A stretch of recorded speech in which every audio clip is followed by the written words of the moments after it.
Olá, paz e graça seja multiplicada. Continuando aí com a nossa reflexão sobre algumas verdades que o sistema não tem interesse que você saiba, nós estamos falando aí sobre algumas verdades sobre Israel.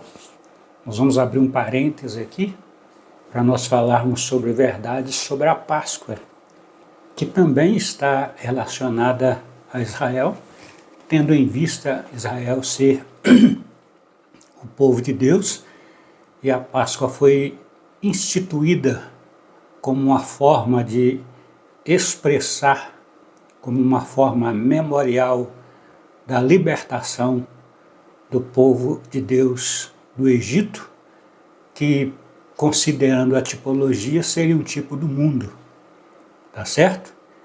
E a pergunta que nós precisamos fazer é: acabamos de sair aí das chamadas Semana Santa.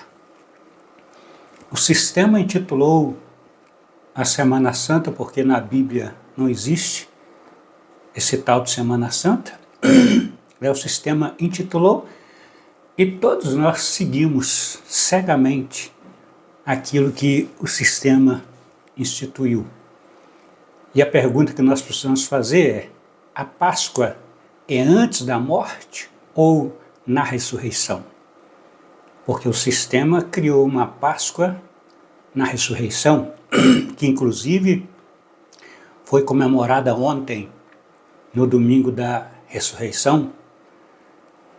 Agora, precisamos perguntar: a Páscoa é antes da morte ou na ressurreição? Quando é que a Bíblia situa a Páscoa?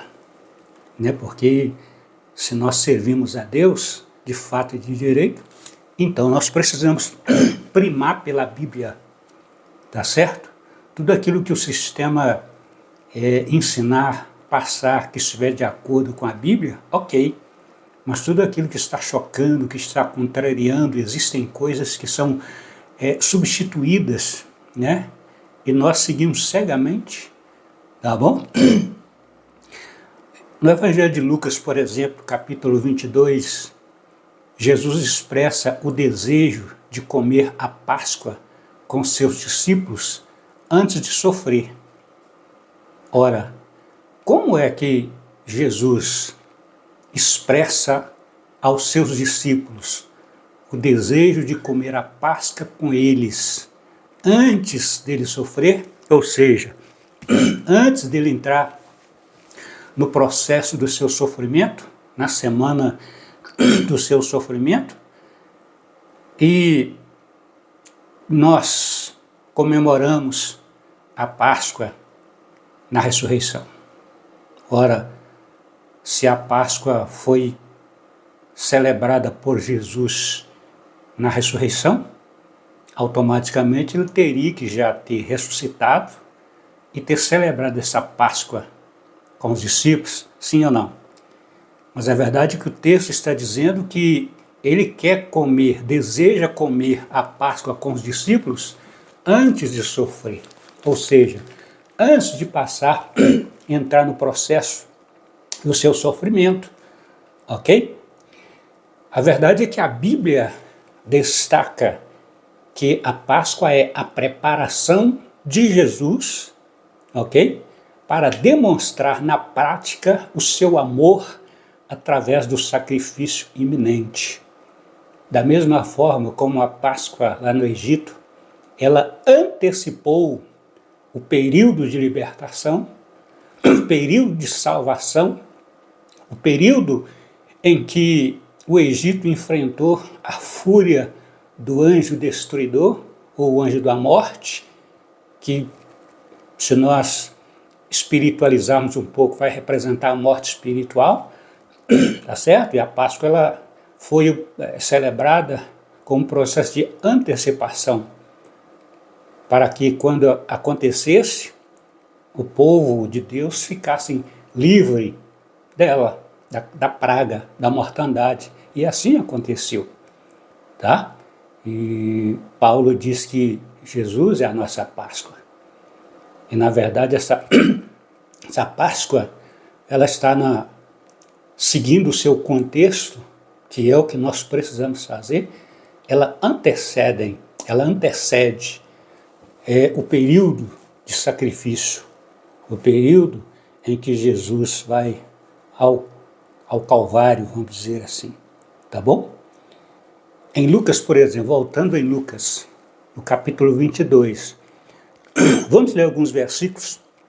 O capítulo é grande, né? São vários versículos, então vamos ler só alguns para endossar isso que eu estou te dizendo, porque eu gosto de falar e mostrar o que a Bíblia diz, o que a Bíblia fala, né, sobre o assunto, tá bom? Versículo 1 do capítulo 22 das narrativas de Lucas diz assim: se aproximava a festa dos pães ázimos, que se chama Páscoa, tá? Se aproximava a festa da Páscoa, ok? Versículos 7 e 8 diz assim: chegou, porém, o dia dos pães ázimos, quando era necessário sacrificar a Páscoa. O versículo 8 diz assim: e enviou a Pedro e a João, dizendo: ide, preparai-nos a Páscoa, para que a comamos. Versículo 14, dando aí continuidade, versículo 14. E quando chegou a hora, reclinou-se à mesa e os 12 apóstolos com ele. E ele disse: desejei, versículo 15, 22, 15, desejei ardentemente comer essa Páscoa convosco antes que padeça. Olha aí, é a palavra que está dizendo que a Páscoa foi celebrada antes de Jesus padecer. Tá? Ele próprio, segundo o que está escrito aqui, ele próprio está falando. Versículo 16, porque eu vos digo que não mais a comerei, até que ela se cumpra no reino de Deus. Observa aí que a Páscoa, ela tem um início, um meio, e ela terá um fim, mas ela ainda não teve um fim. Mas já colocaram um fim nela, mas ela ainda não teve um fim. Observa aí que Jesus está dizendo, ó, até que, todas as vezes que você encontrar essa expressão, até que, está indicando um tempo. Qual esse tempo? O que representa esse tempo? O tempo em que, fisicamente falando, Jesus não participaria da Páscoa com os discípulos. Ok? Ele celebrou a última Páscoa, né? Chamada aí de a última Páscoa, ele celebra, e aí ele dá para os discípulos e diz para eles: olha, vocês vão ficar um período sem participar da Páscoa comigo, tá? Até que esse período se cumpra, vocês participarão da Páscoa sozinhos. Mas, quando esse período completar, eu vou participar com vocês de novo, tá? É isso aí que o texto está dizendo. Estou mostrando para você a Bíblia. Com nós aqui a Bíblia é revelada, tá? O sistema manipula a Bíblia, o sistema não deixa nós vermos o que está escrito, o sistema nos induz a ver de forma diferenciada daquilo que está escrito, o sistema nos induz a criar um pensamento e depois procurar versículos isolados dos seus contextos para confirmar aquele pensamento, aquela doutrina, tá certo? Mas a Bíblia revelada, não. A Bíblia revelada, ela é que diz, e exatamente por isso é que Yeshua, né, Jesus, bateu de frente com o sistema. Tá? Por quê? Porque o sistema não trabalha a favor dele. O sistema sempre trabalha a favor de si próprio, da sua projeção, da sua estrutura. O sistema não está nem aí pela vontade de Deus, pela palavra de Deus, se ela cumpre ou não. O sistema não está interessado que você conheça, que você tenha acesso a esses detalhes. Tá bom? Mas observa aí, continuando, ó. Versículo 17, tomando o cálice e havendo dado graça, disse: tomai e repartiu entre vós. Versículo 18, porque eu vos digo que já não beberei do fruto da vide até que venha o reino de Deus. Observa aí que ele fala do pão e do vinho, né? A Páscoa é celebrada com pão e vinho, e o pão seria sem fermento, tá certo? E ele fala que tanto da Páscoa como o vinho, ou melhor, tanto o pão como o vinho, que é a celebração da Páscoa, ele faz questão de registrar os dois elementos. Tanto não comeria do pão, como também não beberia do vinho, até um período, fisicamente, os discípulos teriam que participar sozinhos. Mas em nenhum momento vai mudar nome, vai dar outro nome, biblicamente falando, não. Os tradutores, as pessoas que dividiram a Bíblia em capítulo e versículo, deram títulos, né? Em alguns casos mudaram totalmente, né, o sentido do que está no texto. Colocaram seus títulos em consonância com suas vontades, com aquilo que lhes aprovesse, tá certo? E na maioria das vezes o contexto é ignorado. O versículo continua dizendo aí, ó, versículo 19, né? E tomando o pão, depois de ter dado graça, partiu e depois lhes repartiu, dizendo, isto é o meu corpo que por vós é dado, fazer isso em memória de mim. Versículo 20, da mesma forma tomou o cálice, depois de terem ceado, dizendo, este cálice é o novo testamento no meu sangue, fazer isto em memória de mim. Presta atenção, o sistema não está interessado nos detalhes, mas a palavra traduzida por Novo Testamento, ela é Brit Hadashah, tá? O Novo Testamento não foi escrito em grego. Na verdade, a Bíblia ela não foi escrita em grego. A Bíblia foi escrita em hebraico e aramaico. Grego é tradução, ok? E a tradução está sempre sujeita a alterações. E essa aqui é uma das alterações que nós temos, que o sistema não está preocupado, nem se interessa que a gente saiba disso aqui, é que a palavra Brit Hadashah, que foi traduzida como Novo Testamento, na verdade, literalmente significa aliança renovada ou renovação da aliança. Ou seja, Yeshua da Bíblia, o Yeshua, pai, filho de Elohim, que chamava Elohim de Pai Celestial, ele em nenhum momento trouxe um Novo Testamento. Em nenhum momento ele inaugurou uma nova era. Em nenhum momento ele inaugurou, fez tudo novo. Anulou o que estava antigo, né?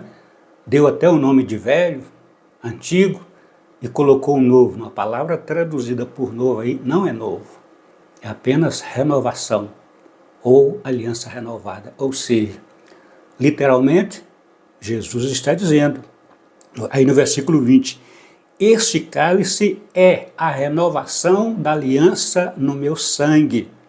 Fazer isso em memória de mim. Literalmente, Jesus está dizendo, esse cálice é a renovação da aliança no meu sangue. Então são detalhes, são verdades que estão aí, mas que o sistema não está preocupado se nós saibamos ou não. Tá certo? A verdade é que as narrativas biográficas de Jesus afirmam que a Páscoa foi celebrada antes da sua morte e não depois da sua morte. Entretanto, o sistema que nós seguimos cegamente, né, celebra depois da sua morte. Depois, e aí tem outros fatores, né? Tem algumas verdades aí, que eu não vou entrar nisso aqui agora por causa que não é o nosso tema, né? Mas existe aí. Será que Jesus morreu na sexta-feira mesmo? Sexta-feira, de sexta para domingo, daria 3 dias e 3 noites, como o próprio Jesus afirmou. 3 dias e 3 noites, considerando o contexto de que o dia tinha 12 horas, esse é o contexto que Yeshua considerava, porque ele fez menção disso aí, tá? Será? São coisas, são verdades que estão escondidas e que o sistema não tem interesse que a gente saiba, tá certo?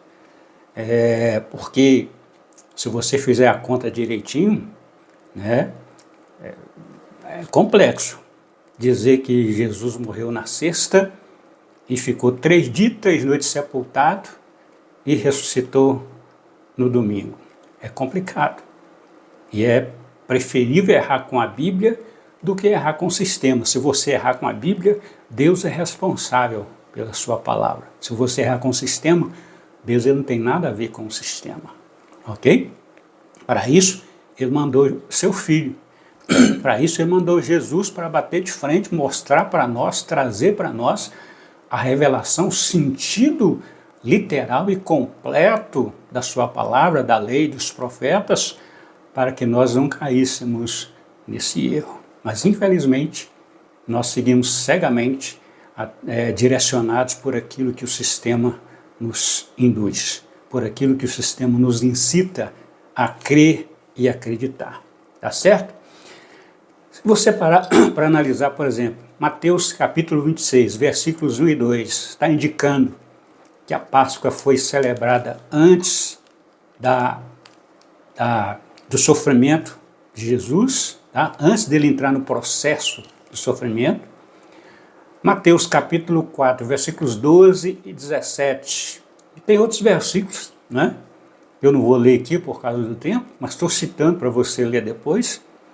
Mateus capítulo 14, versículos 12, versículo 17, versículos 22 a 26, versículos 32 e 33, versículos 41 e 42, versículos 46 e 50, são indicadores de que a Páscoa foi celebrada antes do processo de sofrimento de Jesus, tá? Mas o sistema celebra ela, a ressurreição. Bom, nós já lemos, né? Lucas capítulo 22, alguns versículos, também deixa claro que Jesus celebrou a Páscoa com seus discípulos antes do seu sofrimento, tá certo? Mas o sistema celebra, né, após o seu sofrimento, ou seja, na ressurreição. Se Jesus celebrou, a pergunta que nós temos que fazer é: se Jesus celebrou a Páscoa com seus discípulos antes de morrer, como ela pode ser celebrada no domingo da ressurreição? Qual está certo?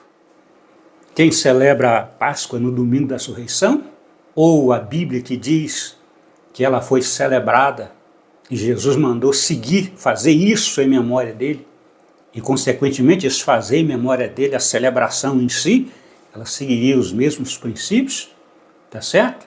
Como ele celebrou com seus discípulos antes, porque a Páscoa ela antecede da ideia de antecessão, né, de anteceder uma catástrofe, no nosso caso, né, uma catástrofe espiritual, a salvação, mas literalmente ela foi celebrada exatamente antes, como eu já mencionei, antes da catástrofe lá no Egito, e ela foi celebrada também antes da catástrofe de Yeshua, de Jesus, subir ao altar do sacrifício. Antes de iniciar o processo para ele ir ao altar, a Páscoa foi celebrada. Tá certo? É importante nós fazer essa pergunta. Se Jesus celebrou a Páscoa com seus discípulos antes de morrer, como ela pode ser celebrada no domingo da ressurreição? Ok? O sistema sempre procurou substituir os registros bíblicos pelos seus escritos encomendados por seus especialistas idealizadores. Tá certo? Jesus percebeu isso. E é por isso que ele batia de frente. E é por isso que os líderes, que as pessoas que representavam o sistema se sentiam ameaçados. Por quê? Porque Jesus ele conseguiu estar convivendo no sistema, mas fora do sistema, liberto do sistema. E ao sermos libertos do sistema, então a gente consegue ver, consegue enxergar, consegue perceber aquilo que quando estamos envolvidos, nós não conseguimos ver, não conseguimos perceber. Tá certo? Agora, você vai menosprezar o sistema, ridicularizar e falar, não, O que você precisa seguir é o princípio que o apóstolo Paulo empregou em outro contexto. Nós podemos pegar o mesmo princípio nesse contexto para viver. Ora, viva no sistema como se o sistema não existisse. Ou seja, viva no sistema sem deixar ser influenciado, sem deixar ser manipulado, sem deixar ser, ter a sua visão vedada para não conseguir ver aquilo que está na palavra, que o sistema é contra e ele pronuncia e você segue cegamente. Busque autonomia nas escrituras inspiradas, ok? As escrituras inspiradas expressam a vontade de Deus, ok? Não o sistema, não aquilo que passam para nós através dos pais, através dos pensadores, disso ou daquilo, não. As escrituras inspiradas, o apóstolo Paulo deixou claro, ela é útil para ensinar, para instruir, para corrigir, e etc, etc, para que o homem de Deus, a pessoa de Deus, seja perfeitamente instruída e preparada para toda boa obra, ok? Então tá aí, existem outras coisas aí que nós podemos só citar aqui, de passagem para nós fecharmos aqui, tem várias outras coisas aí que o sistema não está interessado, que você saiba que não está na Bíblia, que o sistema decretou através de decretos papais, o sistema criou através de um amalgamento das religiões pagãs e trouxe para dentro, dentro de si, e nós seguimos cegamente. Não é só essa questão da Páscoa aí, é um dos exemplos, mas existem outros. Por exemplo, domingo. Domingo é de quem? Quem criou o domingo? Onde está o domingo? Quem é o Senhor do domingo? Os dias da Bíblia não existem nomes. Os nomes que foram dados aos dias da semana são de significado de horóscopo. Cada nome de cada dia da semana tem um significado, uma mensagem de horóscopo. É o sistema, ok? Mas a Bíblia vai se curvar a isso? É claro que não. O único dia na Bíblia que não dá um nome, mas que deixa transparecer ele ter um nome, é o sétimo. Mas o restante todo é primeiro dia, segundo dia, terceiro dia, quarto dia, assim sucessivamente. O sistema criou nome para os dias da semana. E cada dia da semana tem um significado, uma influência horoscopal, vamos dizer assim, para a sua vida, para a vida daqueles que seguem. Então precisamos ter cuidado. O sistema não está interessado que você conheça a verdade. Mas Jesus foi claro, conhecereis a verdade e a verdade vos libertará. Ok? Eu fico por aqui. No próximo encontro a gente traz mais informação para vocês aí, trazendo verdades que o sistema não quer que a gente saiba e que a gente conheça. Deus te abençoe, fique na paz.